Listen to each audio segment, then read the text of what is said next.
Welcome to the Top Gear Magazine podcast. I'm Jack Ricks, Top Gear Magazine's editor, and I'm joined by Ollie Q, Ollie Marriage, and Rowan Horncastle in the studio today for the second in our special series of podcasts where we attempt to tell you everything you need to know about insert name of car here. So the first one we did with everything you need to know about the Land Rover Defender. Today, we're going to attempt to combine our knowledge of testing these cars, of running them as long-termers, and tell you everything you need to know about this iconic car from Porsche. The structure for this is quite interesting. So what we've done is pulled the most Googled questions about the Porsche 911 off the internet, and that's going to be the questions that we attempt to answer here today. So, internet, some of the questions you ask are slightly strange. They're perhaps not the ones that we would dream up ourselves if we were structuring this. But look, the internet is the internet. The Google has spoken, and these are the questions that the people want to know about. And actually, I think by the time we've cracked through them all, there should be plenty of information to be getting on with. So, should we just dive in with the first one? And actually, well done, Google. What makes the Porsche 911 so special? Who wants to take that? I'll have a quick go at it. I think it epitomises the sports car because it's set a template that everyone else ever since has been trying to find a way to do it, but not quite as well, is what we normally think, because they put the engine in the back, which gave them good cabin space in front of the engine. And so it's a reasonably tight, small package, but with usable interior space. Good quality was always in there.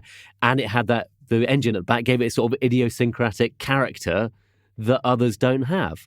So I think, that's a little kick-off. Is it also the fact that we often sort of berate Porsche for working in the Porsche design department, the Porsche 911 design part must be the easiest job in the world. You change the headlights a bit, they fundamentally have kept the design so similar, but they've made a real plus out of it. This is the car that just evolves gently. We will never mess with this formula. We're not going to do radical for the sake of it. So what you get is this beautiful lineage. So you can take the brand new car from 2022 and join it right back up to the original. It's like they've just taken the big design hand on the roof and just every generation they squash it a bit more. So it goes out and longer and a bit lower. Yeah, but they force their own hand with it. Shoving the engine up his arse makes it a bit tougher of like what you have to do, but also giving it that iconic shape. Because I think, as Ollie said, I think it is the most iconic sports car that you can get. And even if you're not into cars, you know what a 911 is. Yeah. But then the progression, I don't actually think it's an easy job because the critique that anyone has as soon as someone comes with a 911, it has to be better than the last one, which is hard because they're all very, very good. And let's not forget that even Porsche couldn't replace the 911 because it had a go. It decided, well, it's a bit difficult to engineer these things. Let's try putting the engine in the front. Let's try making it a bit more conventional. And the 911 lived on, and the 928s and the things that they wanted to replace it with went away.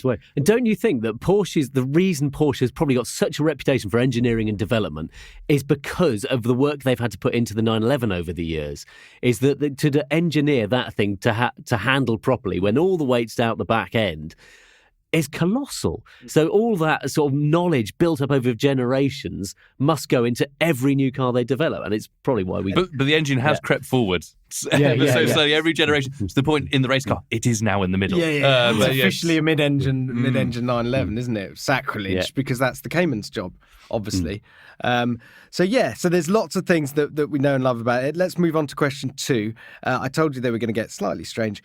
Is the Porsche 911 a luxury car? Oh, this is a controversial one because all the Porsche purists would go, yes, and that's its problem nowadays, that it's too big and there's too much soundproofing and that the steering wheel doesn't wriggle and fidget and fire you off the road the second that it I like rains. to crash daily. Yes, it's not raw enough.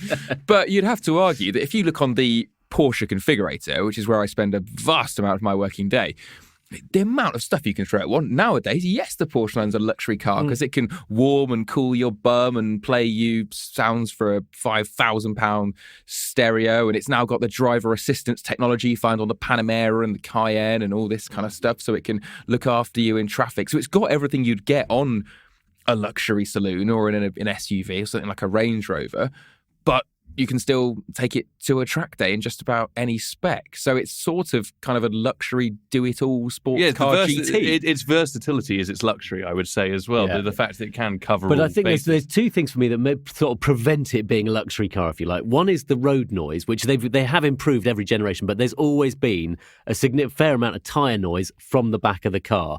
So there's that. And also the ride quality it's not a Bentley. It's not a car that's going to cushion everything and just flow over the road really easily, because that's not the sort of car it's designed to be.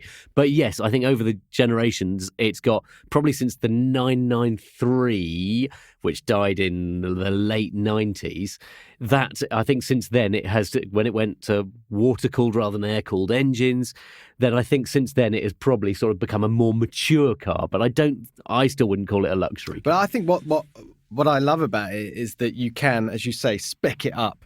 That's really an interesting exercise. How luxurious can we make a 911 on the configurator? And yet it will still have all those lovely 911 traits. They're just baked in. You can't get rid of them by adding more kit. You can make it a bit heavier and you can spend a lot more money on it. But, a 911 is 911, and that's to do with the control weights and, as you say, the way it rides and the certain sound from the flat six out the back.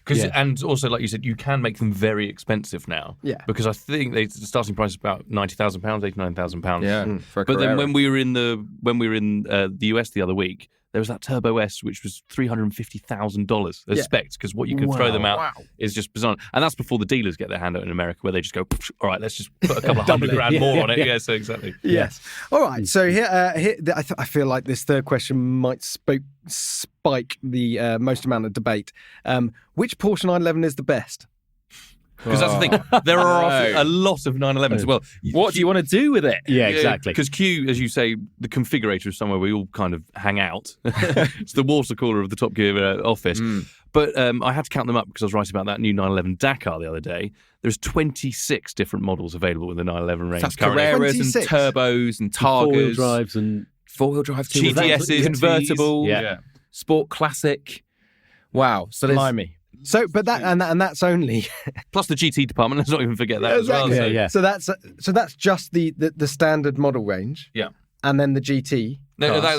That includes the GT cars. All right. But then there's every previous generation of the 911, because of course they still exist and you can buy a used 911. Then there's modified 911s. This entire business that's sprung up around Resto Mods, led by Singer and their reimagined 911s. So the question of which 911 is the best is a Can I simplify it? Because where Ollie Q was just starting to go there, I think, is if you say, do you want to drive this car every day, or is it going to be weekend fun? Because I think if you're going to have one as a daily, just have a completely standard Carrera, which is will do everything you need it to do. It'll be practical enough. It'll be spacious enough. It can be your daily sports car, and you do not need more than that. Even you don't need many options on it.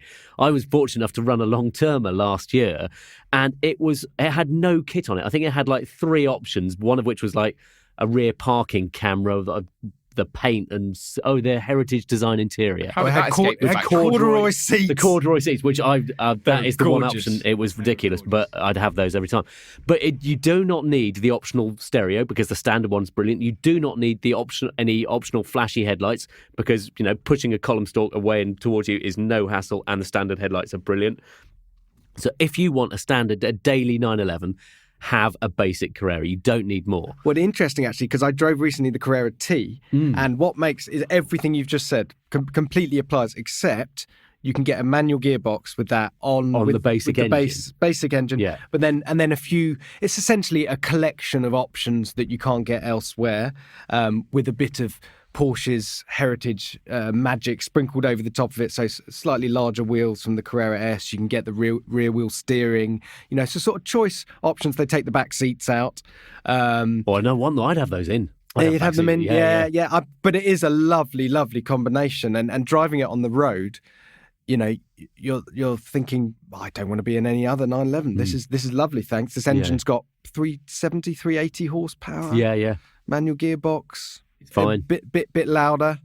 It was But fantastic. there'll be people listening to that going, ugh, no, I'm paying that much money. I don't want to change gear myself, and I don't want something raw. So, but then you can go and have a Targa 4 GT, with an automatic, with this fantastically kind of complex roof that folds away and has this lovely sort of retro look to the back window. And, you can still go and have a sort of quite luxury, quite sort of laid back version of 911. It might not be the one that we would all put in our lottery garage, but there's definitely a market for it. And I think that's what Porsche is so clever about, because it exploits the car and then sells it to just about anyone who could ever want a sports car. So what 911 would you put in your lottery garage, Ollie? Well, this is the thing, isn't it? Because we all sit here and go, of course, the only 911 you need is the base car, and you should never throw anything at it. Yeah. And then, so which one are you having? I'm having a GT3 Touring, please. So that's the sort of, the track spec one, but without the wing and the manual gearbox. It's so hard to look past that, because it's got that stratospheric engine. Yeah. And the just that gorgeous stance. But I have a terrifying feeling that if it was new 911, that would be where I'd head. Yeah, because when you open can of worms, I didn't even think about that, because it would just blow my mind of which is the best Porsche 911 ever. Then it's just an impossible task. Much. But even with the 992 generation, which we're currently on, it's a tough choice, because the niche machine has been working very hard in the Porsche factory to make something for everyone. But I have a slightly different answer, because Jack very kindly raised the subject of through resto mods and stuff in there. My ultimate 911 would be a Singer DLS. Oh, just a cheeky 2 mil there. Ollie, man of the people. Well, if I'm walking away with it, then go on then. To be fair, he is the only one who's actually driven it, so you have license to have one. And I think he did call it the best car you'd ever driven. I think. And hang on, I'd pretty much stand by that. Wow. But the question was, which Porsche 911 is the best? Don't you get put in prison for calling the Singer DLS a Porsche 911? Yes, you do. You have to say it's the Porsche 911 reimagined by Singer. Yeah. dynamic and lightweight studies. Yes, dynamic and lightweight. Bit of a mouthful when someone yeah. asks you what you came to the pub in, isn't it? Yeah. But that is, in many ways, so that's Singer's vision of the ultimate expression of an air-cooled 911, so it's as light as possible, as dynamic as possible, as fast as possible, as good looking as possible. I mean, it is an absolute beautiful thing. Donking But thing. I don't think my answer to this question a few years ago would probably have been a GT3 RS.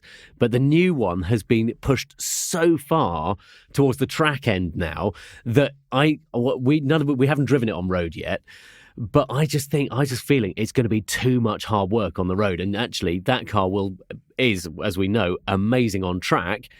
But as a road car, I think might be a bit too much. Yeah. I'm tempted to go with the Carrera T for the reasons I mentioned earlier, but I'm not going to go with that. I'm going to go with the GT3 RS because... The current one? The current one, because it's so extreme that actually what I found was on the track, I don't have the driving chops of Ollie Marriage over there, but it flattered me with all the downforce and all the configuration and all the things working in your favour. I'm probably able to drive around Dunsfold faster than in anything else I've ever driven around there. Massively confident. I like that fact, and I like the fact that it flattered me. And also, for a lot of the driving I do on the road, it's London. I live in London, so an EV, just cruising around an EV really suits me. But then for those days when I just want to let loose, I've got that sitting in the garage waiting. I'm a bit caught with this one because I drove the 992 Sport Classic. They're only making 250 of them. Oh, that sort of turbo. It's manual gearbox turbo, basically. Rear-wheel drive? Rear-wheel drive, exactly. But also, the question about a luxury car, that is a luxury car. It's got open pore wood to it, gold detailing, bespoke houndstooth interior, which takes a 911 somewhere else, but also just to cruise in and do miles with. It's a 911 more than ever. But if I was to have anything, it would be a 991 Touring. But I find that better than the current one. I agree with you, actually. Yeah, because it has still the motorsport aspect to it, and doesn't have the refinement of the new one, but also is the stealth 911, which has all the performance that you want without your big shouty rear wing on the back.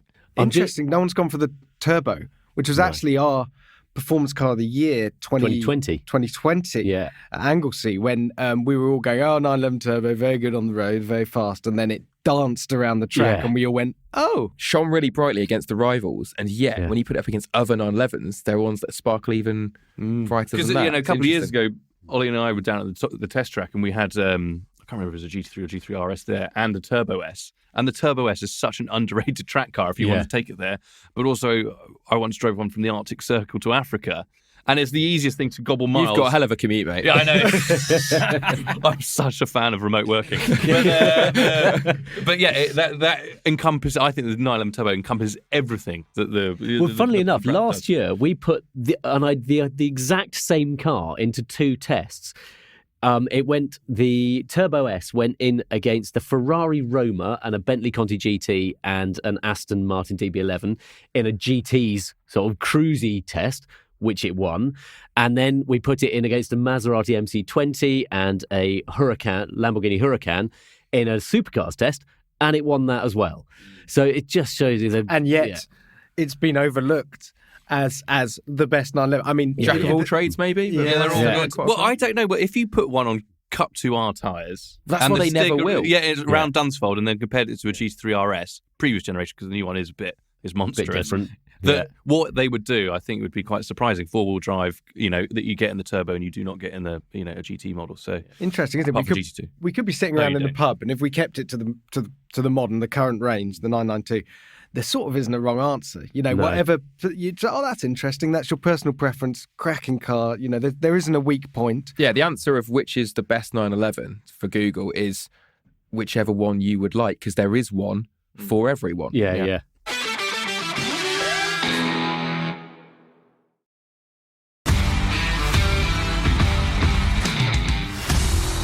All right, so let's move on to a bit more of the nitty gritty. Is the Porsche 911 reliable? I feel, Ollie, you're probably best placed, seeing as you've run a few of them as a long term. Yeah, it's interesting. Yes, I think they are when they're new. What tends to happen with 911s is I think once they've been out for a while, people start realising when those engines hit 50 or 60, 70,000 miles that there can sometimes be some issues in them. But yeah, I've been lucky enough to run a couple of them and I've not had problems with them. They've just been tick-tock smooth, just easy, very, very few issues, no problems with electricals. It does come back to that development thing that they're very, very good. The one that sort of dented the reputation a few years ago, wasn't it, was the 996. We should probably just interject as well. If you are Googling a 911, good luck to you, because you've got to be quite nerdy with your product codes. The current car is called the 992. That's its code name. The one that came before that is the 991. So you think, the one before that was the 990. No, it was the 997. And they're all 911s. They're all 911s, but exactly. And it's a bit, but exactly. There was the 996. This was the first water-cooled 911. Yeah. Before that, there were air-cooled engines. And this was the one that had the engines that... The IMS bearings. Yeah, exactly. They had these bearings that would let go and the engines would detonate, and they've got a terrible reputation online. But then you talk to people who actually own the things and do look after them and do change the oil when you're supposed to and don't thrash them from cold. Yeah. And, if you look after them, then they can look after you as well. So it sometimes tends to... People are very quick to complain on the internet. Yeah, aren't and they? I think So it's I've got one of that those went wrong. things is that people buying them secondhand, you still need... There's that famous adage, isn't there, that don't buy one used if you can't afford to run it when it was new, because those running costs will add up and you need to sort of invest in it properly. So you can't skimp on running any sports car.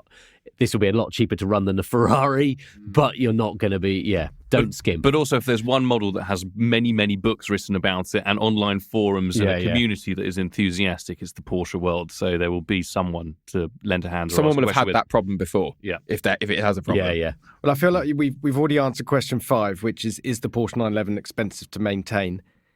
Yes. If you want to do it properly. If you crash one, yes. Yes. New engine? Yes.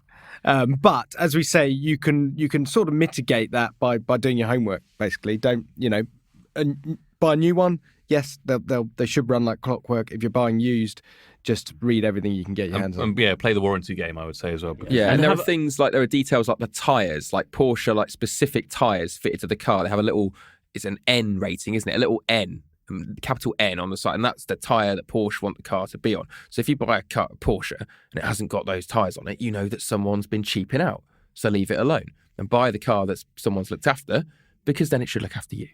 Yeah.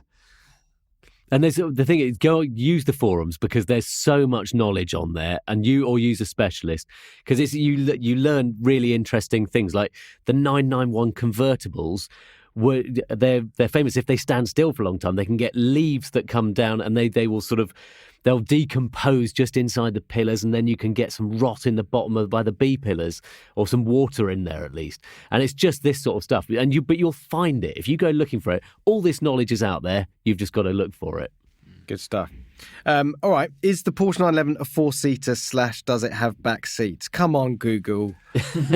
Come on. Where have you been living under a rock? No one's Google? doing the image search. Well, no, but it's a tricky question. Which 911 are you talking Yes, about? exactly. All right. Some come without, some come with. Yeah, both. If it's got GT3 in the name or GT2, then no, it's going to be a two-seater and it's going to have a roll cage in the back, isn't it? Well, let's make it simpler. It's fundamentally, yes, it's a four-seater. It's a 2+2. Those seats in the back, can you fit humans in them?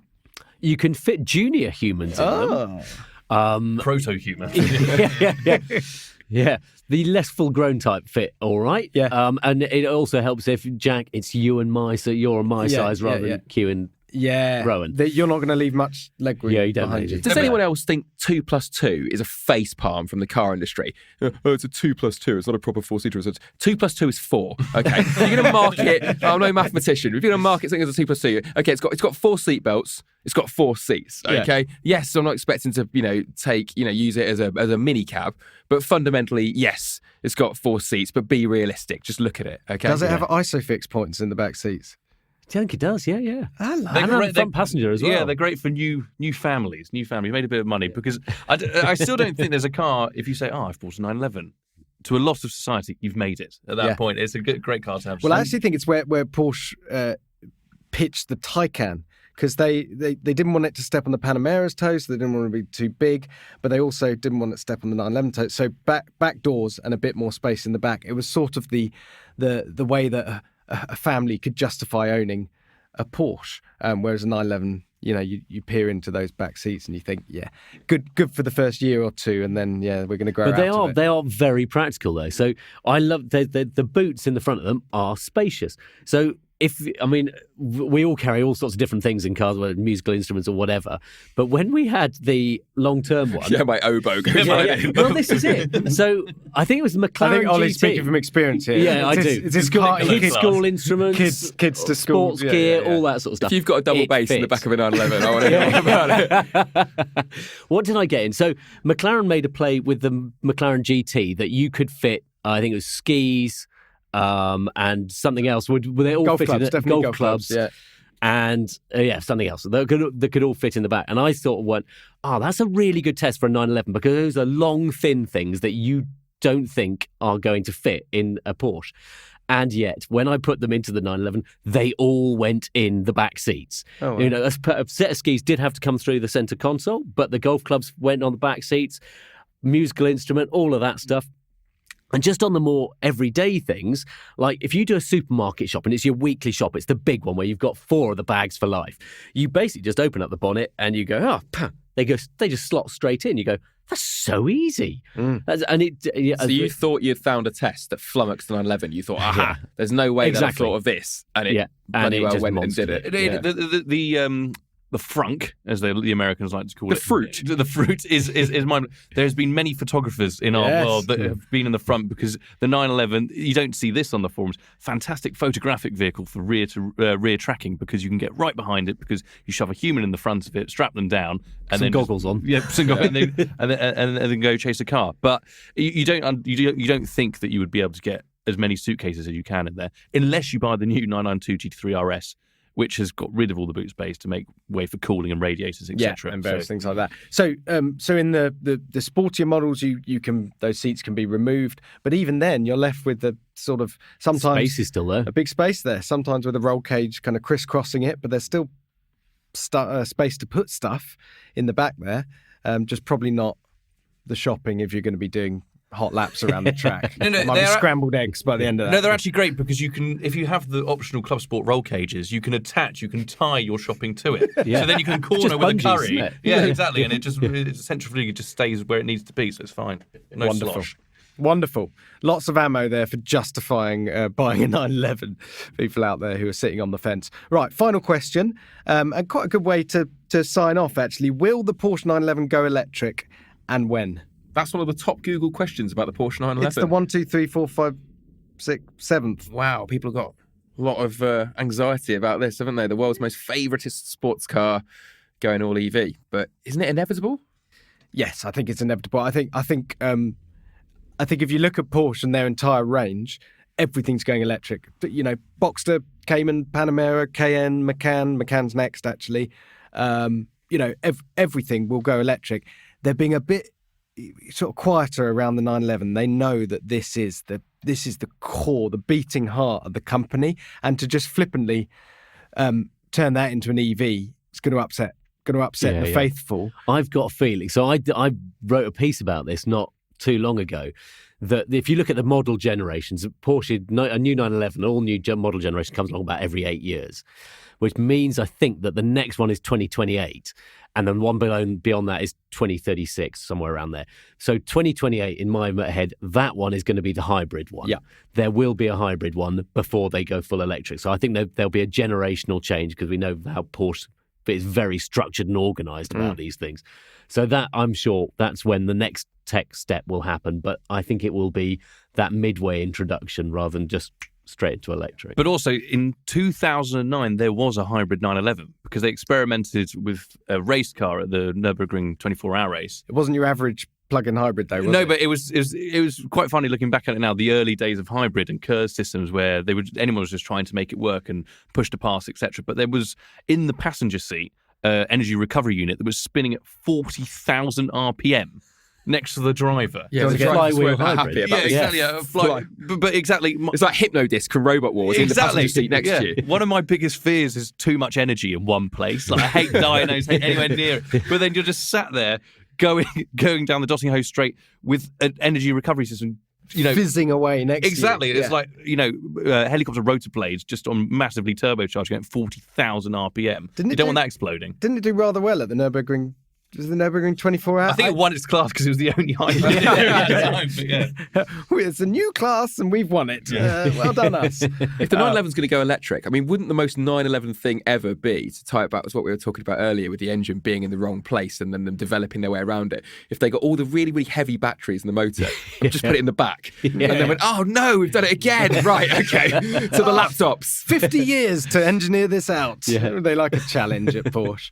Look, however they electrify the 911, as Ollie says, it will be hybrid next. I very much doubt they're going to sling a huge amount of batteries in there and make it a long-range plug-in hybrid. That doesn't make sense. It will be performance-enhancing, one would imagine. And then when the electric car comes along, who knows, in 2035, 2036, battery technology should have taken a huge leap by then. So maybe we'll be talking about a powerful, lighter 911, and we'll all be quite happy about the fact that it's going electric. The hybrid boffins at Porsche must be pretty irked right now, because they used to be the Nürburgring kings, didn't they? Remember when the 918 Spider went around the Nürburgring in under 7 minutes? And we're like, wow.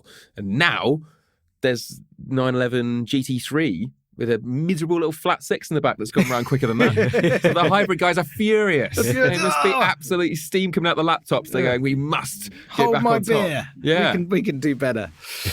So anyway, it's going to be fun watching how the 911 pans out, but it is just it's that core car for the company. But it's such an amazing sports car that other companies gun for. You either go after the 911 or you avoid it, or you take this very wide rival. berth. There you.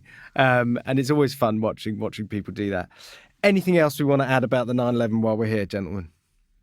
No, I think we've covered some good land Thank there. God Google's question was what colour can you get it in? Because anyone who's been onto the Paint to Sample page of the configuration or Paint to Sample Plus, basically you can get a 911 any colour you want as long as you have the money to pay for it. Yeah, I think if you're new to the 911 and this has piqued your interest, then head to the configurator where you'll find Ollie Q and just have a play, because it's a great way to get to know it, all the different engines, configurations, options you can have on it. It's you'll get lost down that rabbit hole for several days, I suspect. But all right, we'll leave it there, and we'll be back soon with another everything you need to know about insert name of car here. Suzuki Very Ignis. soon.